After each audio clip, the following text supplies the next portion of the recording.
Hi, everyone, and welcome back to Amulya's Corner. I'm so thrilled about today's conversation because I'm joined by someone who truly brings both brilliance and heart to everything she does, Ellie Hartman. Ellie is the Vice President of Global Strategic Alliances, and her career has spanned communication, strategy, and now high-level global partnerships. She is such a joy to talk to, and I recently had the privilege of meeting her in person, which makes this conversation even more meaningful.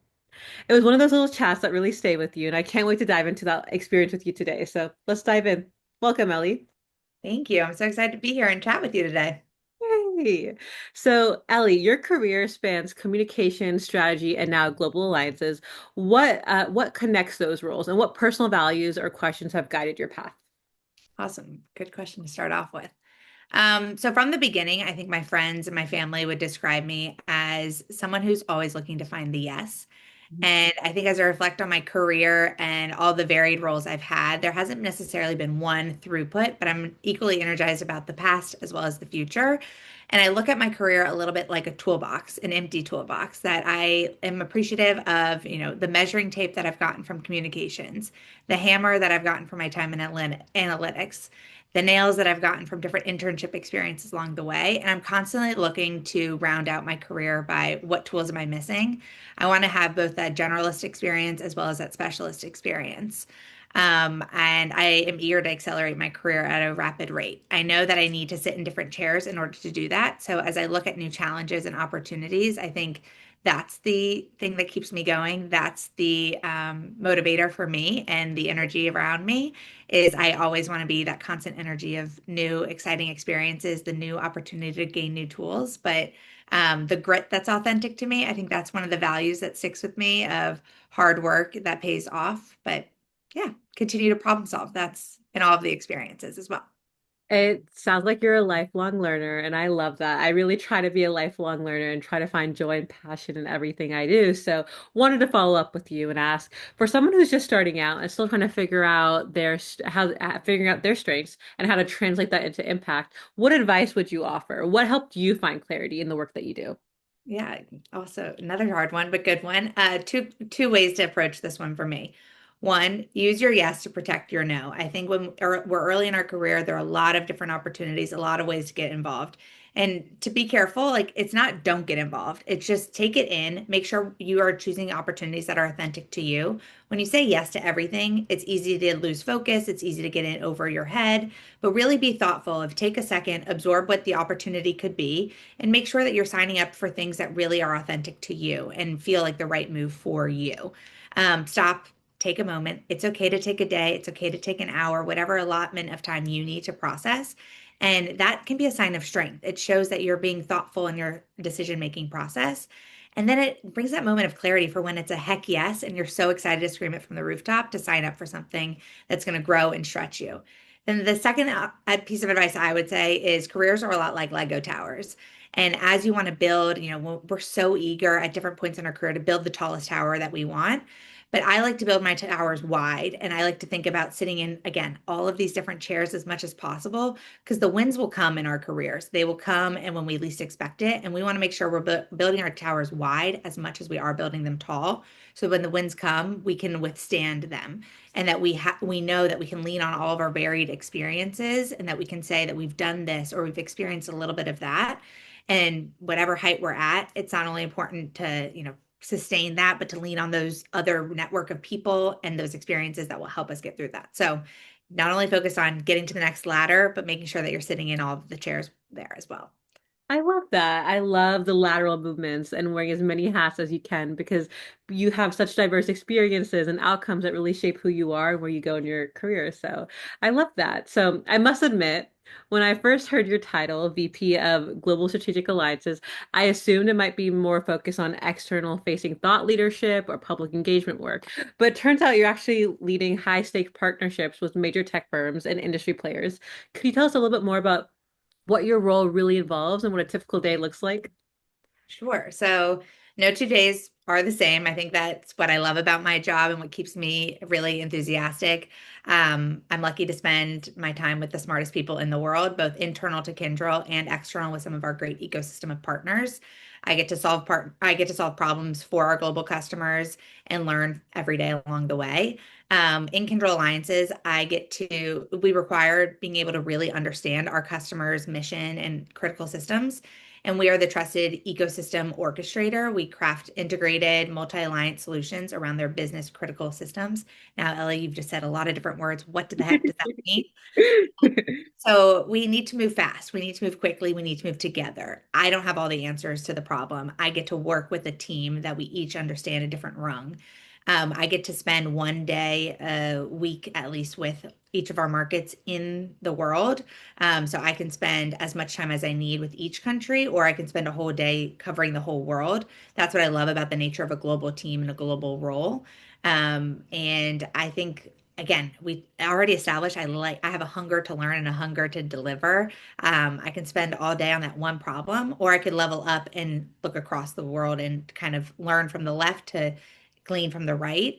Again, it's not all on me. It's on this great team around me as well. Not only that works for me, works with me, works above me. And I think that's what's the magic of Kyndryl and the magic of alliances. It's the power of working together to deliver better for our customers. Our customers trust in us to really understand their end-to-end solutions and come back to them with innovation, come back to them with solving their AI problems, their mission critical systems. They trust us with kind of that back end elements that those things that people are not as knowledgeable about. We have incredible delivery partners that really help get into that nitty gritty. And that's just a little bit, that's a fraction of what I get to do, but that's what I'm most passionate about at the same time. So it sounds like you might be the coolest person I know, is what I think you're saying. But it kind of sounds like you navigate really incredibly cross-organizational relationships. How do you decide which partnerships are worth investing in, and what makes those partnerships work long term? Good question as well. So we have a large ecosystem of partners, and there no two are different than one another. I mean, each one we rely on in a different way. It's kind of like a diverse family tree. We work with our three hyperscalers, which is a Microsoft, AWS, and Google Cloud, and that's what we're really rooted in. And we report to that to the street. We are a publicly traded company, and we are measured by that on a daily basis. But how do we make our partnerships grow? And the growth of alliances is the main way our business grows every day here at Kyndryl. But we have many other ecosystems of partners. And when I think alliances, I think of as the growth engine of Kyndryl. Our partnerships want to kind of leverage or our clients rather want to leverage our partnerships to make sure that they're maximizing their business, that we are those orchestrator conductors that understand A to Z and help them run their entire system. It's kind of like those things that you don't want to necessarily know how they work. You just need them to understand end to end, and you need a orchestrator that understands all the languages. We act as that system integrator. We act as that service provider that can talk to the left hand, the middle, and the right hand. So whether it's your AI, whether it's your hardware, whether it's your software, we're working with that. So we have many named alliance partners, and we work with them. We evaluate that with them. They come with their own customers, many of which we overlap, and our customers actually choose the path that they want to go. So we have a strong evaluation process, but ultimately it's customer driven for us. I love the customer facing side of things. And I love that you get to interact with a lot of different communities and people. And I feel like that must be so valuable. And I also love, and I can hear it in the way that you talk, is that you're so passionate about the work that you do. It brings me such joy because I'm a strong believer that you will be successful at your job if you're passionate about it and you like it. So I love that. And I wanted to talk a little bit about mentorship and sponsorship. So they're often used interchangeably, but they play different roles. Have you had mentors or sponsors who have made a difference in your career? And how did those relationships shape your path? And how did you end up at Kyndryl? Yeah, definitely. So I mentioned briefly that Kyndryl is a publicly traded company. Most publicly traded companies, if not all, have a board of directors that we leverage, and a board of directors usually is an odd number to help you with those decisions in case you have to come to a vote. So while I am not a publicly traded company myself, I often think of mentorship, sponsorship, and all of the above as something that I need my own personal board of directors for.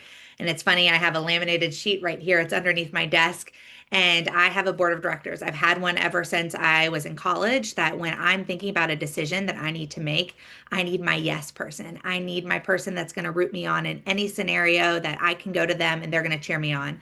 I need someone that keeps me in check from a financial standpoint, making sure that I'm making decisions that are within my financial means, whether it's a personal choice or a professional decision.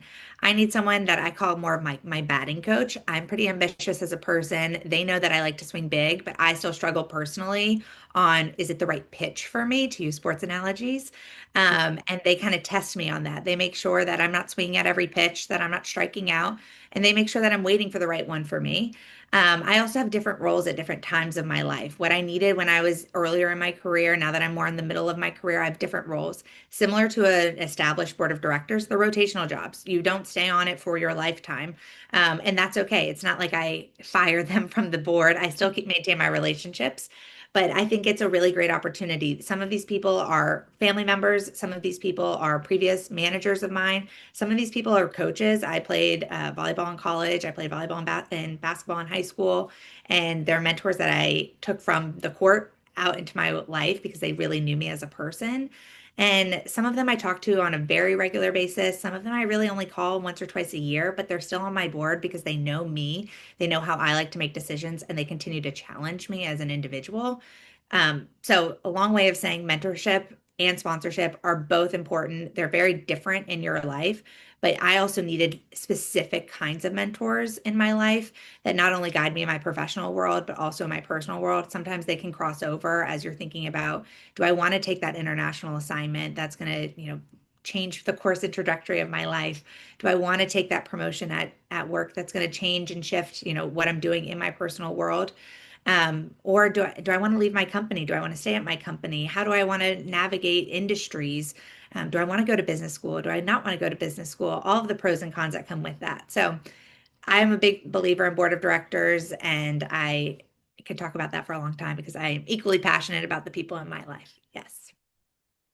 And I love having community. I think community is essential to just everyday life. And I like that you translated community in such a meaningful way that, it extends into your professional career. And they've been there for they will, and they've continued to be there for you, in your personal and professional life. So absolutely.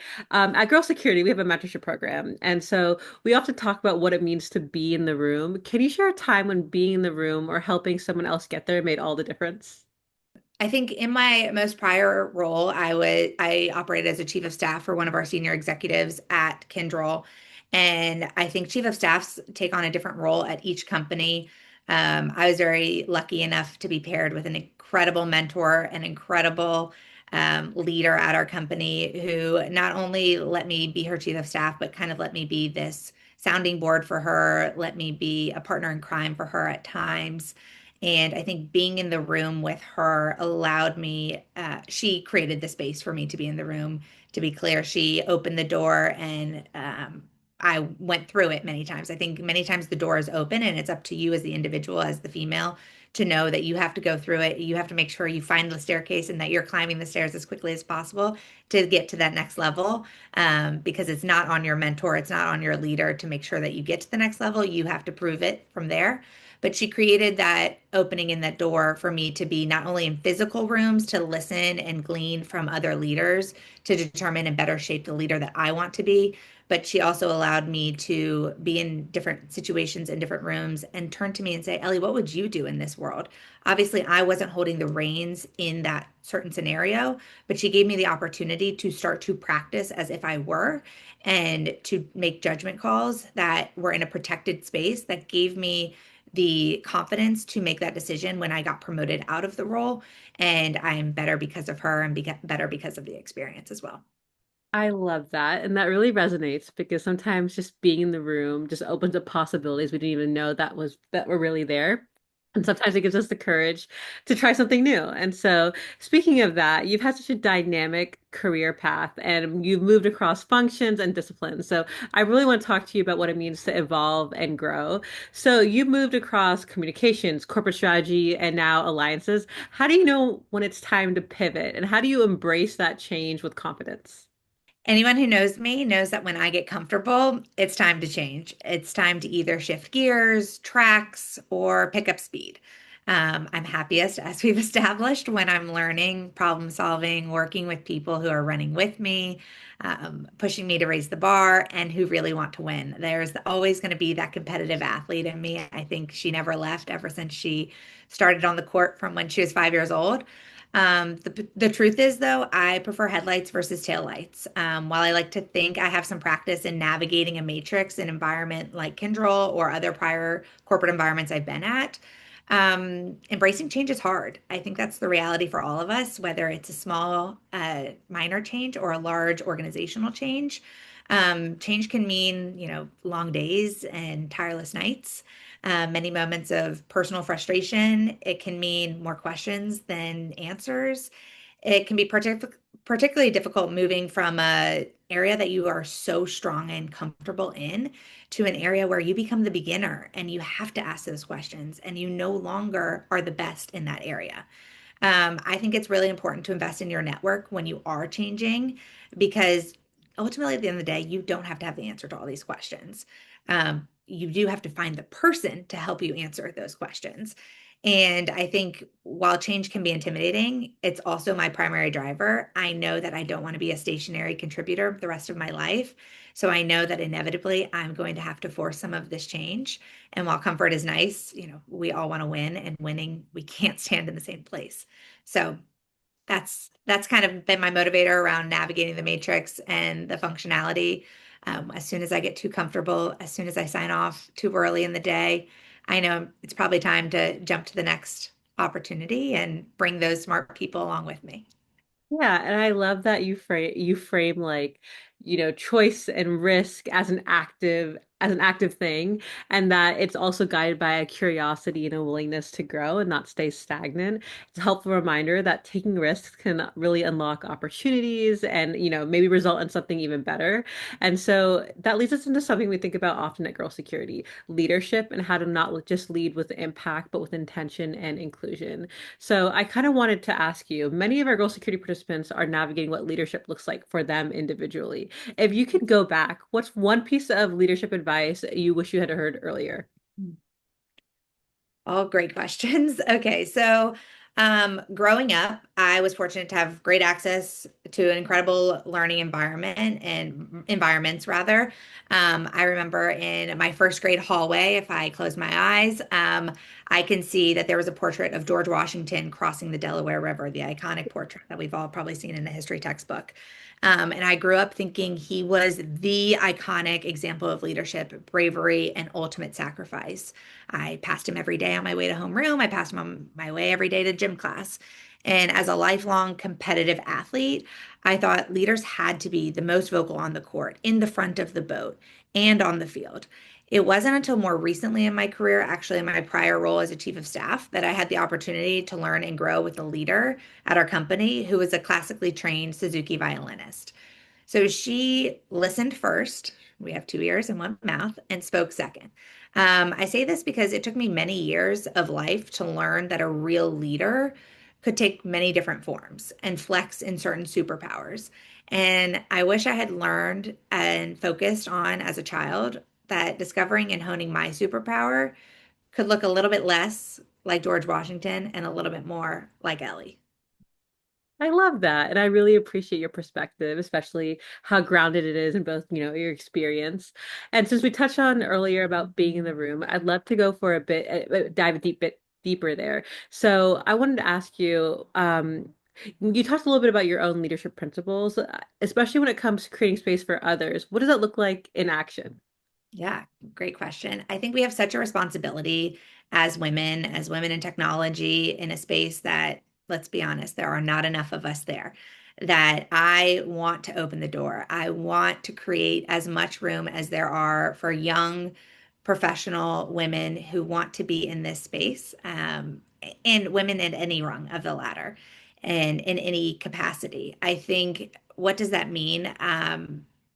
If you have a willingness to learn, if you have a hunger to continue to commit to winning, if you have a grit to deliver, um, then I want you here, and I'm ready to invest in you. And I think Kyndryl could be a place for you, or the technology space as a whole can be a place for you. I am an example of someone who is not a classically trained technologist, but has learned to carve out a space and has learned to connect different dots to create her own path and be successful within the technology world. So I feel like I'm an example, hopefully for others, that they can do it as well. And I'm so eager to turn around to the next generation and say, you can do it too. You can do it faster. You can do it better. And I'm excited to learn from them just as much as I'm eager to reverse mentor the generations above me. Um, but that's what's being in the room for them. There's so much room. There's so many chairs at the table and nothing is full yet. And we all can do it together. I just want to say, I hope you know you are that example, you are the inspiration, and you are pulling up chairs with you. So I really do appreciate that. I just want to say thank you so much for sharing your story and your insights. And you say it with such generosity and such warmth, and it came through everything in this conversation. And I know our community will take so much away from this, as did I. So we're so lucky to have you again in the series, and I hope we get to do this again. So thank you so much again, Ellie. Really appreciate you being on here. Thanks for having me. It's such an important story. It's such an important community, and I'm excited to see it continue to flourish.